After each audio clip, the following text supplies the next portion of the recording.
Today we are going to discuss local anesthetic.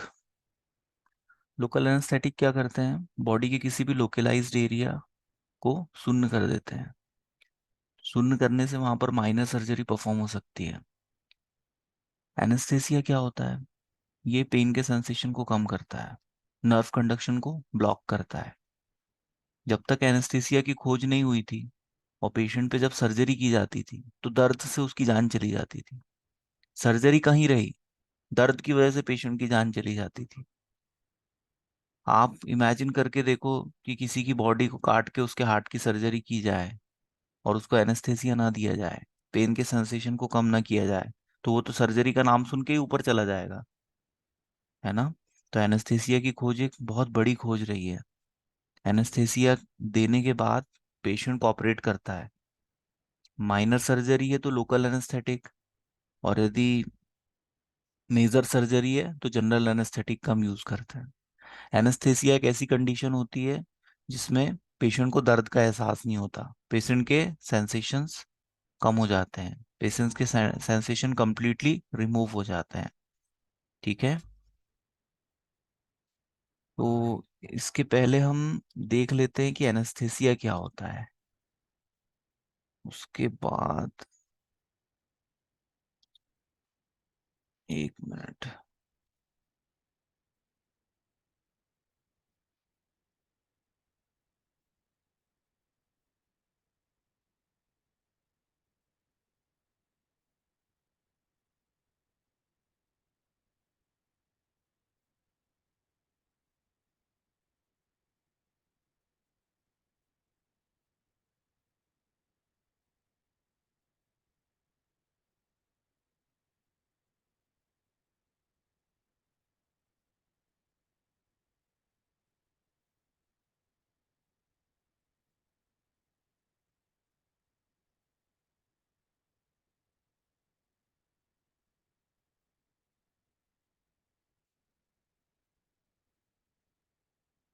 Now this screen is visible to you?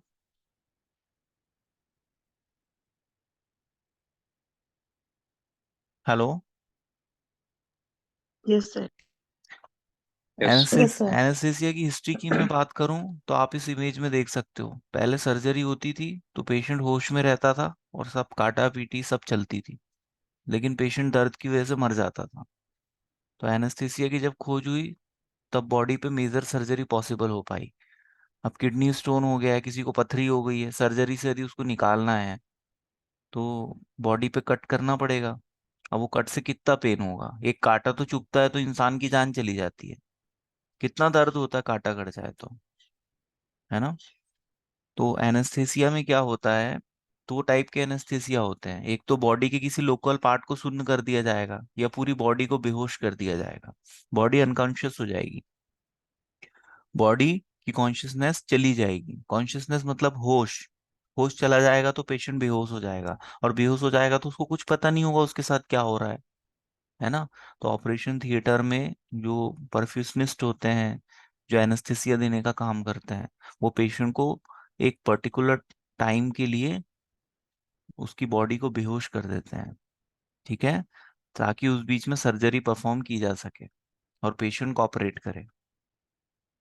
नहीं तो patient हो सकता है कि कहीं किसी को हाथ मार दे, लात मार दे, दर्द उससे सहन ना हो तो किसी को गाली दे दे।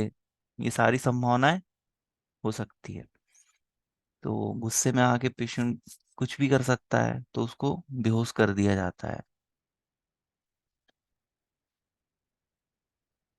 अब selection of anaesthesia is influenced by following points.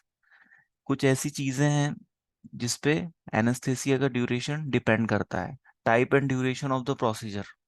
यदि आपको आधा घंटे करना है, 1 घंटे सर्जरी करना है, तो उस हिसाब से आप एनेस्थेसिया का डोज दोगे, है ना? यदि आप किसी के पैर में कोई गांठ बन गई है, उसको आपको एक्सट्रैक्ट करना है, तो ये माइनर सर्जरी में आएगा। किसी को पाइल्स हो गया है, मस्से बन गए हैं, हेमोरॉइड्स बन गए हैं, तो उन गांठों को यदि एक्सट्रैक्ट करना है तो ये सब माइनर सर्जरी में आएगा। पैर में चाई बन गई है, चाई को काट के निकालना है, ये सब माइनर सर्जरी में आता है। तो माइनर सर्जरी के लिए हम लोकल एनेस्थेटिक यूज करेंगे और ज्यादा टाइम भी नहीं लगेगा, 2-4 मिनट में कर लेंगे हम। तो ये डिपेंड करता है कि आपको कितने समय के लिए एनेस्थेसिया देना है। है ना। और बॉडी के किस पार्ट पे सर्जरी करना है उस पर डिपेंड करेगा कि आपको लोकल एनेस्थेसिया यूज करना है या जनरल एनेस्थेसिया यूज करना है। जनरल एनेस्थेसिया ब्रेन और स्पाइनल कॉर्ड पे काम करता है, सेंट्रल नर्वस सिस्टम पे, और आपकी पूरी बॉडी बेहोश हो जाती है। और local anaesthetic peripheral nervous system पे काम करता है। मतलब बॉडी के सुपरफिशियल पार्ट में यदि हमें कोई माइनर सर्जरी परफॉर्म करनी है तो हम कौन कौन सा एनेस्थेसिया यूज करेंगे? Local anaesthesia.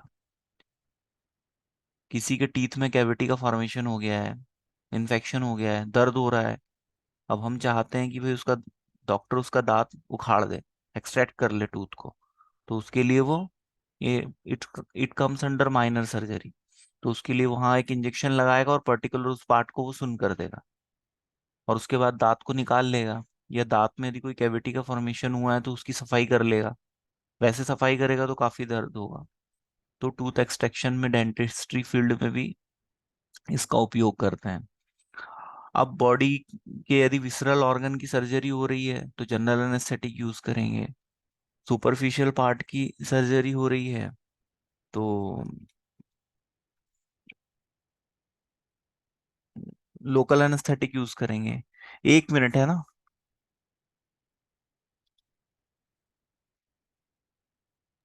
सर। हाँ, 1 मिनट। एक स्टूडेंट का फोन आ रहा है, उसको लिंक नहीं मिली है लगता है। हाँ, पूछो, कोई सवाल है क्या?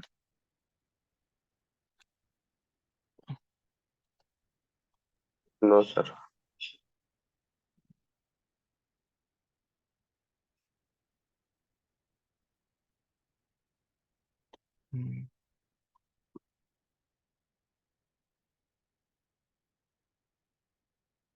Screen is visible.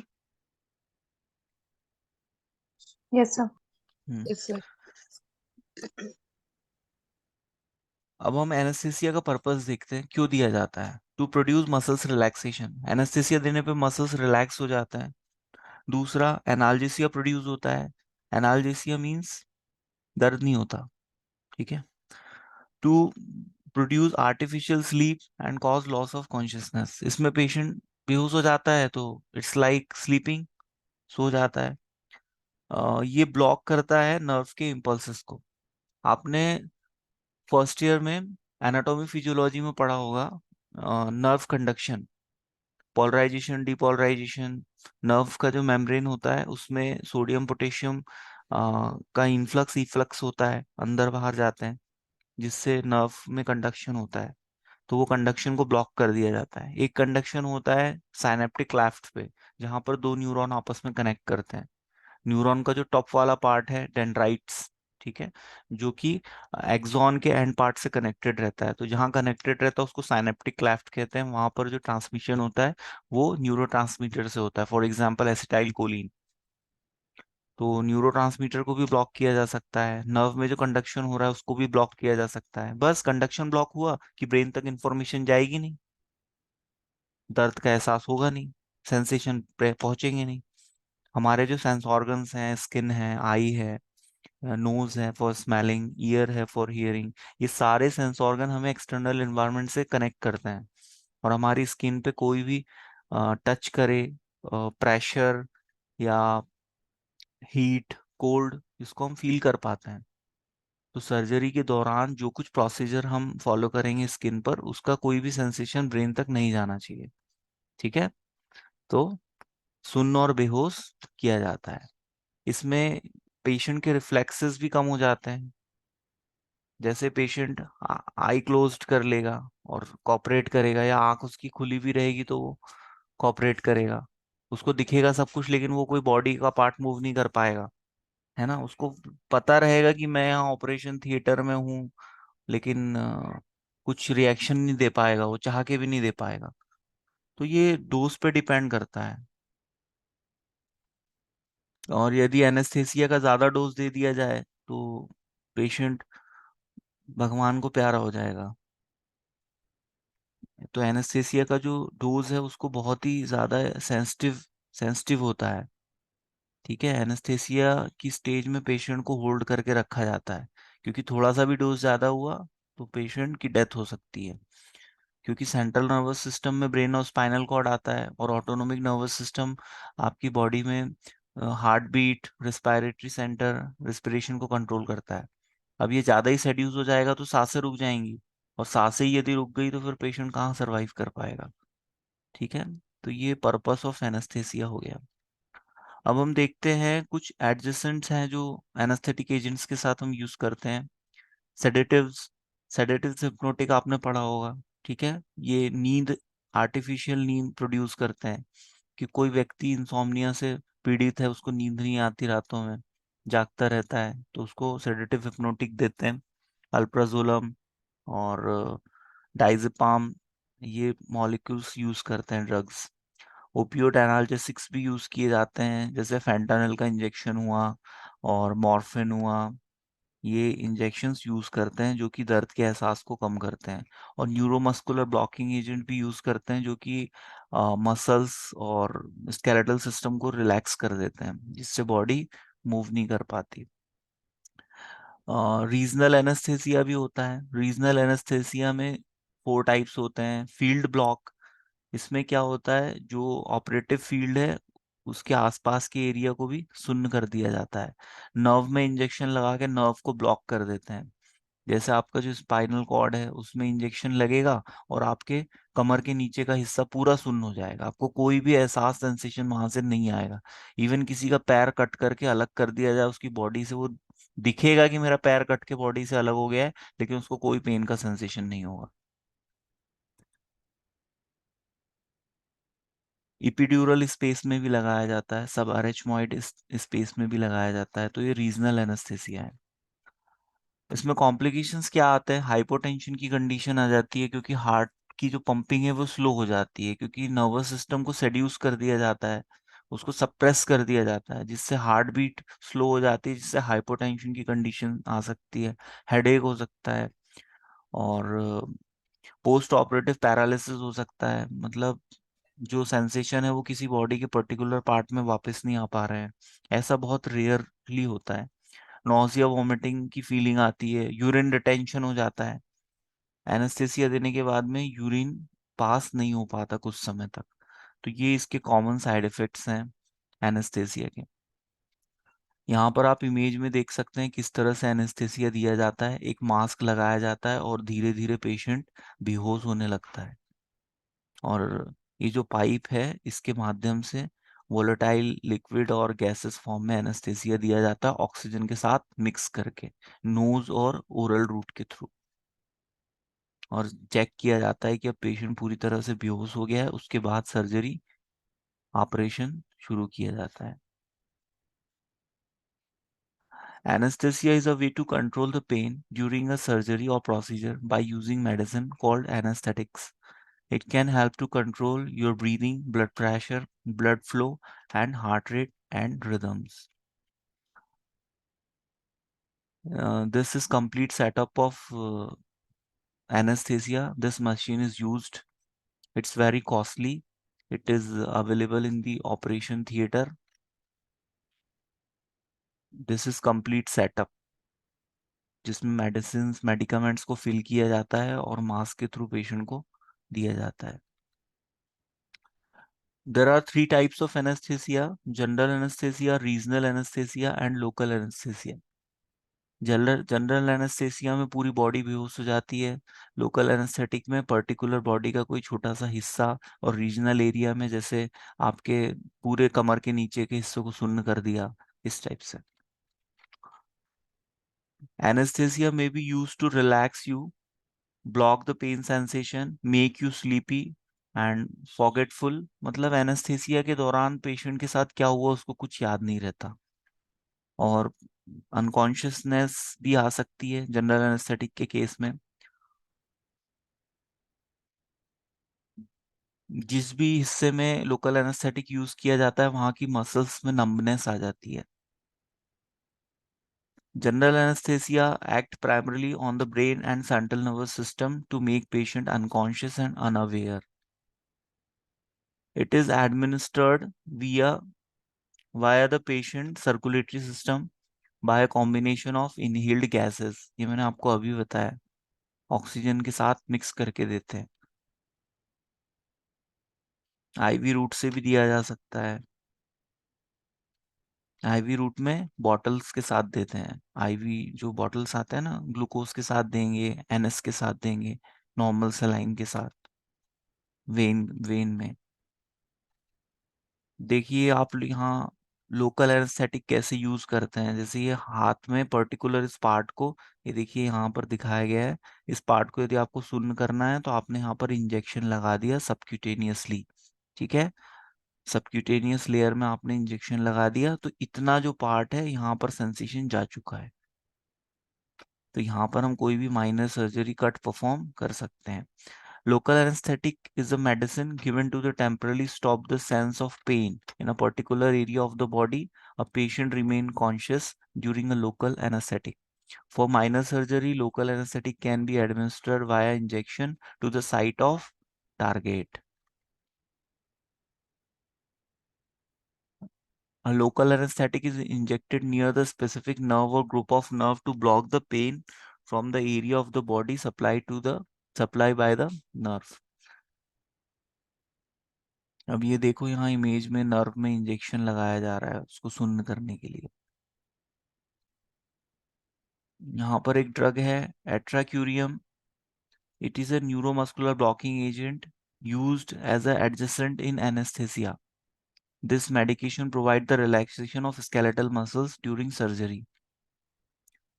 Influran, halothane, these are the medications used for anesthesia. Ketamine, propofol, hyoscine, ये सब आपको याद रखना है।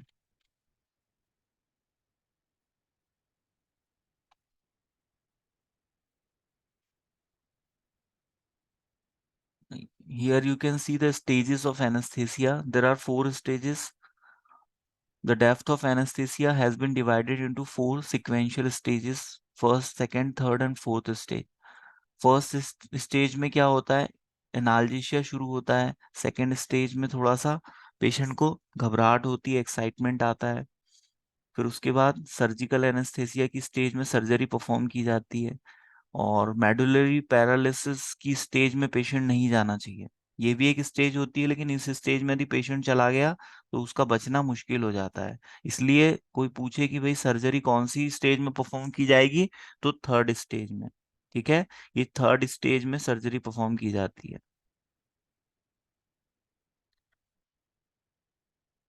What are the general anaesthetics, यहाँ पर डेफिनेशन दी हुई है जनरल एनेस्थेटिक की। एनेस्थेसिया मीन्स होता है without sensation, and the drugs which is used to cause the reversible loss of sensation and consciousness is called general anesthetics. General anaesthetic के features क्या होते हैं? It produces reversible loss of consciousness, reversible loss of sensation, analgesia, amnesia, muscles relaxation and abolition of reflexes. इसके therapeutic uses क्या है? It is used for operation of head neck and face surgery and cardiac catheterisation, bronchus की कोई यदि surgery होगी।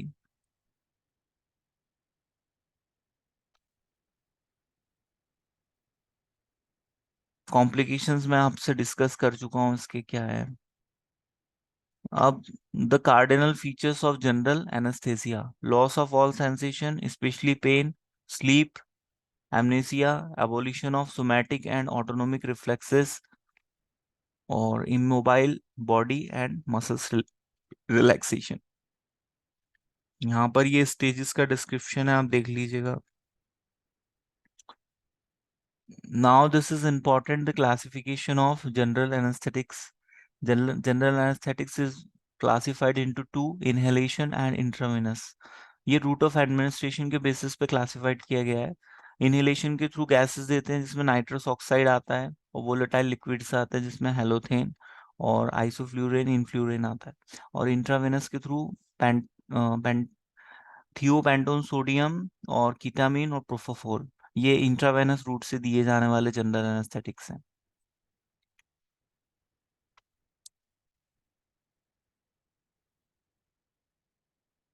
अब इसका एक एग्जांपल है यहाँ पर, ईथर। ठीक है, ether is used as a inhalation anaesthesia.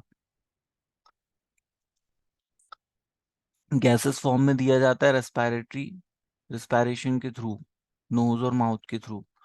But इसके डिसएडवांटेज क्या होता है? It is highly explosive in nature and it causes irritation on the respiratory track and high incidence of nausea and vomiting.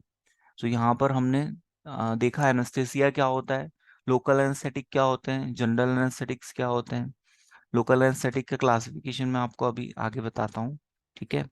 General anaesthetic का classification आपको hopefully समझ में आ गया होगा। इनके ड्रग्स के मॉलिक्यूल्स के नाम आपको याद रखने हैं। एग्जाम पॉइंट ऑफ व्यू से it is very important, local and general anaesthetic. इससे हर साल क्वेश्चन आता ही आता है, तो ये क्लासिफिकेशन आपको याद कर लेना है। इस स्लाइड में ये क्लासिफिकेशन इंपॉर्टेंट है, definition of general anaesthetic important है, ठीक है। और ये इसके स्टेजेस भी इंपॉर्टेंट है, ठीक है। Analgesia, stage of delirium, surgical anaesthesia और मेडुलरी पैरालिसिस। ये वाला जो स्टेज है इसमें पेशेंट की डेथ हो सकती है, इसलिए इस स्टेज में नहीं जाने दिया जाता पेशेंट को, ठीक है। जल्दी से सर्जरी परफॉर्म करके उसको एनेस्थेसिया से बाहर ला लिया जाता है।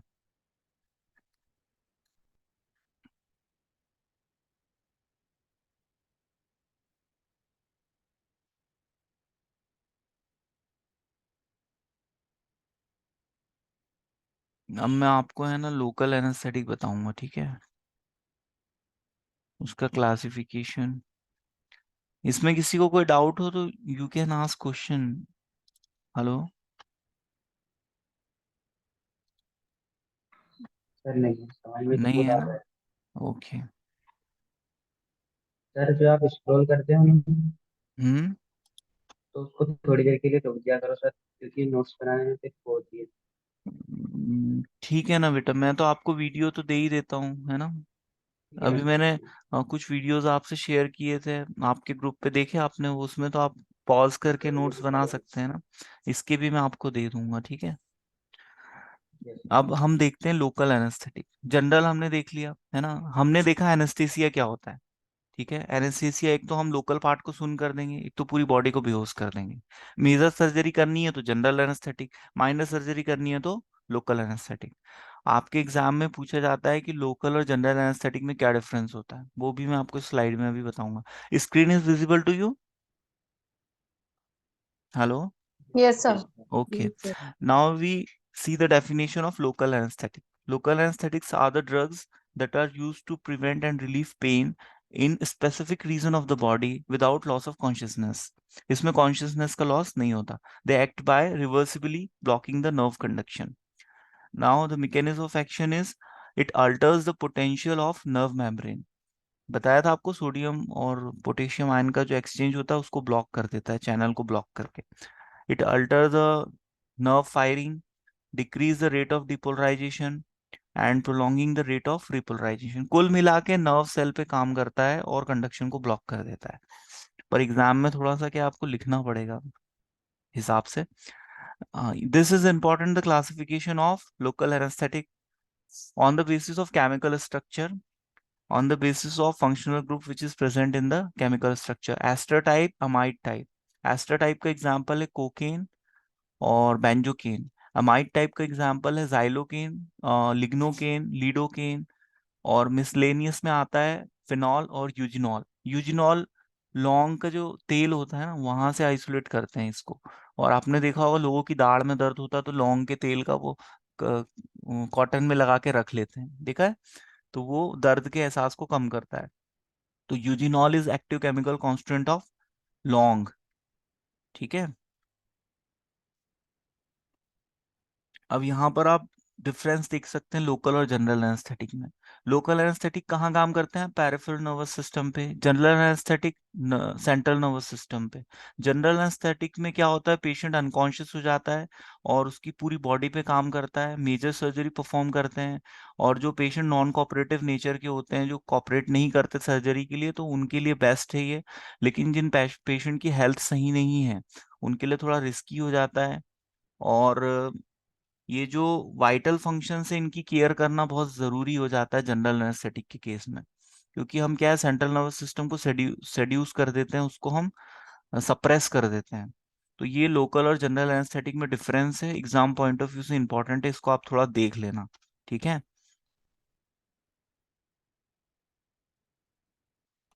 अब लोकल एनेस्थेटिक के यूजेस डेंटिस्ट्री में है, टूथ एक्सट्रैक्शन के लिए, डर्मेटोलॉजी में है, कोई स्किन पे माइनर सर्जरी परफॉर्म करनी है, कुछ जैसे गांठ बन गई है, गांठ का एक्सट्रैक्शन करना है, कोई ट्यूमर का फॉर्मेशन हो गया है स्किन में, है ना, स्किन स्किन पे यदि कोई ट्यूमर का फॉर्मेशन हो गया है, लिम्फोमा बन गया है, तो उसके एक्सट्रैक्शन में, और स्पाइनल एनेस्थेसिया में।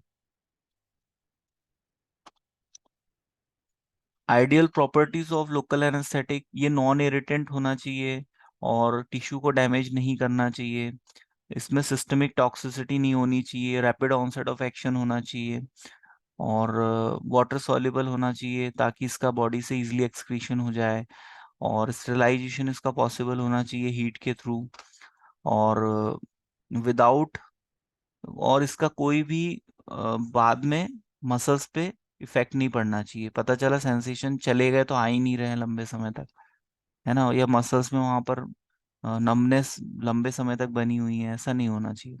यहाँ पर आप देख सकते हैं lignocaine, lignocaine 2%, it is effective by all routes, it give action with in 5 to 15 minutes, its action is very intense and long lasting, good alternative for those allergic to ester।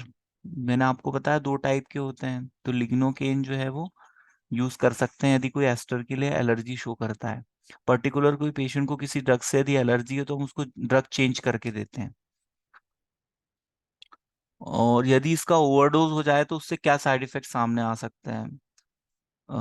Muscles में बहुत ज्यादा numbness आ सकती है ना, और cardiac arrhythmia हो सकता है, बीपी फॉल हो सकता है, पेशेंट कोमा में जा सकता है, रिस्पायरेटरी ट्रैक उसका काफी डिप्रेस हो सकता है, उसमें रिस्पायरेटरी अरेस्ट आ सकता है।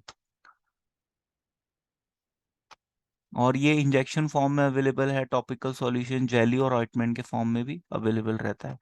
इसके साइड इफेक्ट्स क्या है? कार्डियोवास्कुलर सिस्टम पे depression of heart, bradycardia, hypotension, cardiac arrhythmia. Central nervous system पे क्या साइड इफेक्ट है? Rapid absorption, process, restlessness, tremor, convergence, conversion मतलब झटके, एनाफाइलेक्टिक रिएक्शंस हो सकती है जिसमें स्किन पे दाने पड़ सकते हैं, रेडनेस आ सकती है, और डर्मेटाइटिस जैसी सिचुएशन हो सकती है, स्किन रैसेस। तो ये इसके कॉमन साइड इफेक्ट्स हैं। तो हमने आज के लेक्चर में लोकल और जनरल एनेस्थेटिक देखा क्या होते हैं, दोनों के बीच में डिफरेंस क्या होता है, दोनों की डेफिनेशंस क्या होती हैं, और ड्रग्स के क्लासिफिकेशन देखें, उनके इंडिकेशंस देखें, और आ, हमने उसके क्लिनिकल यूजेस देखे। तो इतनी चीजें हमने आज डिस्कस किया, आपको क्लियर है, समझ में आया कुछ? हेलो? Yes sir. चलिए आप लोग पढ़ाई यस सर। कीजिए, है ना, डेली यस सर। कम से कम 2-4 घंटे आप सिंसियरली पढ़ाई करो बेटा, है ना, एग्जाम को बहुत कम समय बचा है।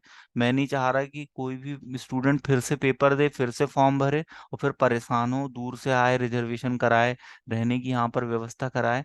जो भी काम कर रहे हो छुट्टी ले लो, अपने बॉसेस को बोल दो, अपनी फैमिली में बोल दो कि भैया 20 दिन के लिए मैं कंप्लीटली लॉकडाउन लगा लो, आइसोलेशन में अपने आप को रखो, कमरे में बैठो, बुक के साथ टाइम स्पेंड करो, तो दिमाग में चीजें रिटेन करेंगी और एग्जाम हॉल में याद आएगा, और जो भी 3 घंटे लिख के आएगा उसके पास होने की पॉसिबिलिटी बहुत ज्यादा रहेगी। और एक चीज याद रखना, एग्जाम देने बैठोगे, जिस भी सब्जेक्ट का एग्जाम दे रहे हो उससे संबंधित जितना कुछ आता है सब आंसर शीट में लिख के आना है, कुछ नहीं छोड़ना। पास होने का ये मूल मंत्र है, जो आता है उस सब्जेक्ट के बारे में सब लिख दो, लेकिन कोई भी एग्जाम हॉल में बैठेगा नहीं। 3 घंटे आपका पेन कंटिन्यूअसली चलना चाहिए और आपको पूरी कॉपी भर के आनी है, तो आप पास हो जाओगे। ठीक है? तो इसलिए जो कुछ पढ़ते हो तो कुछ भी वेस्ट नहीं होने वाला है। देख लिया कि भाई इससे ये रिलेटेड है, लिख दो, कोई दिक्कत नहीं है। इवन आपको यदि जनरल एनेस्थेटिक के बारे में पूछा है, आपको नहीं आता, लोकल एनेस्थेटिक के बारे में लिख के आ जाओ, लेकिन कॉपी नहीं छोड़ेगा कोई भी। लिखना तो है, जितना पढ़ोगे सब कॉपी में उड़ेल के आना है आपको, छोड़ना कुछ नहीं है। ठीक है? चलो बेस्ट ऑफ लक, अभी पढ़ाई करो। सर, आप जो दोस्त। आईएमपी क्वेश्चन देते हो उसके साथ सर अगर आप इजी लैंग्वेज में उसके आंसर भी शेयर करेंगे तो सर हमको थोड़ा इजी हो जाएगा। सही है। तो आंसर आपके पास जो गाइड है उसमें तो आंसर दिए हुए हैं ना, बुक आपके पास सबके पास होगी, है ना? सभी के आई एम, पास नहीं है सर। तो बुक तो आपको खरीदनी पड़ेगी, बिना बुक के आप कैसे एग्जाम पास कर सकते हो?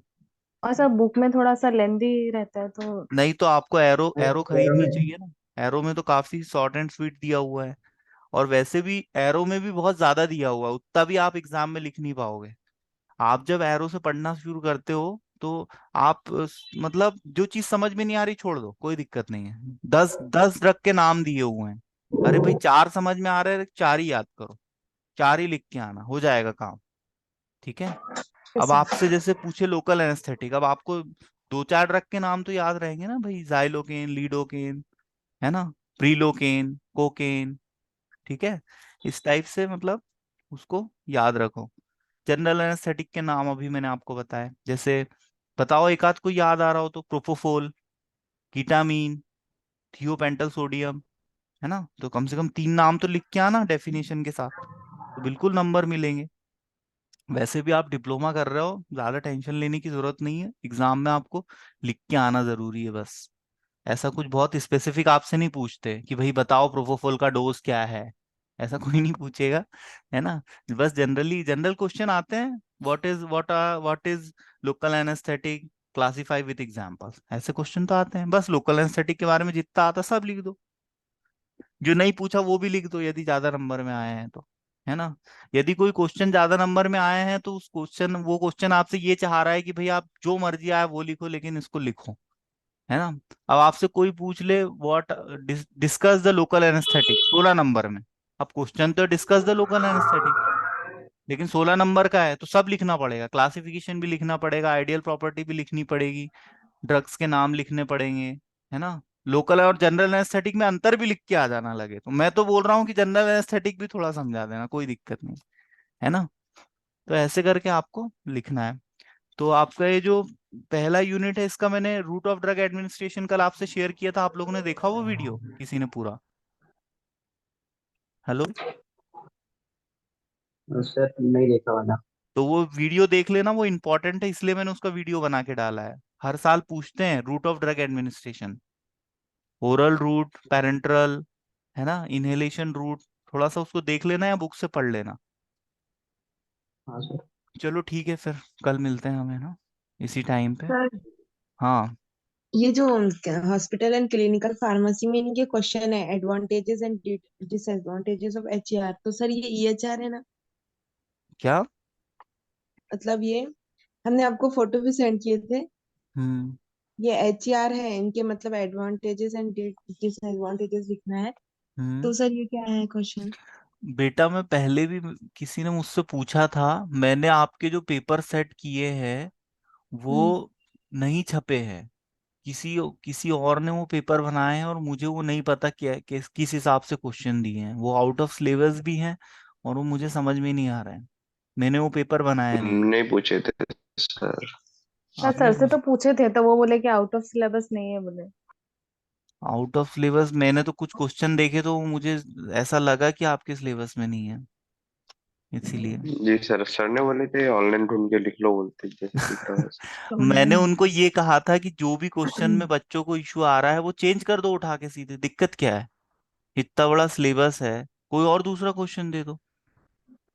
और मैंने तो आपके जो पेपर बनाए थे आपको मैं दे दूंगा, वो मैंने इस हिसाब से बनाए हैं कि एग्जाम में भी वो चीजें पूछी जाती है। तो मुझे लगा आप देख के लिखोगे तो आपकी एग्जाम की भी तैयारी हो जाएगी, इस हिसाब से मैंने क्वेश्चन पेपर सेट किया था। मैंने तो हैंड रिटन भेजे थे सारे। मैं चाहो तो आप लोग को भेज दूंगा, ग्रुप पे डाल दूंगा, तो आप देख लेना, क्योंकि उसमें से कुछ क्वेश्चन मैंने नहीं दिए हैं। पर आप मुझे भेजना वो क्या है तो मैं देख लूंगा उसको। ठीक है, व्हाट्सअप कर देना। यस। ठीक है, चलो ओके।